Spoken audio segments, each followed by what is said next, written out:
Have you heard the term guilty pleasure before?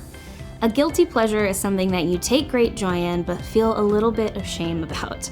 For example, my guilty pleasure is watching those survival reality shows like Survivor or The Great Escape.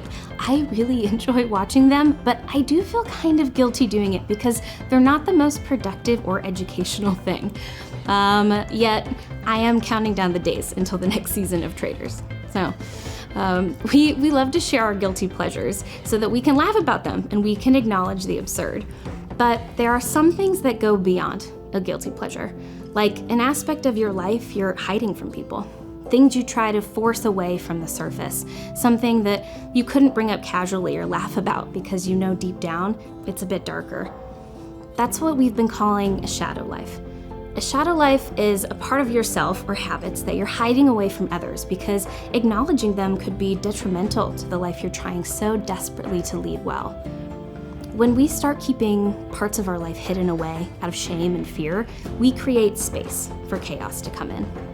As Pastor Jim discussed this weekend, protecting your marriage from an affair, or really any kind of betrayal, means avoiding developing a shadow life.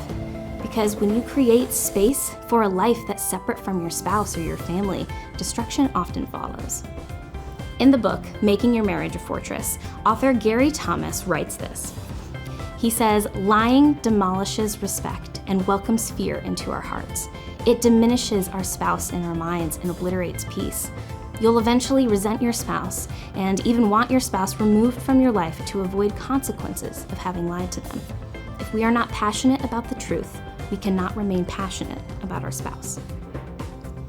So when you get comfortable with the ideas of secret keeping and lying, you're inviting long-term issues into your marriage that are very hard to undo. This week, think about the aspects of your life you may be hiding away. Are you allowing the hurt and chaos to seep in by not trusting your spouse with the entirety of who you are? Are you actively doing what you can to stay out of the shadows, even when that means sharing the worst parts of yourself? Pray this week about how you can better protect your marriage and be honest with those you love.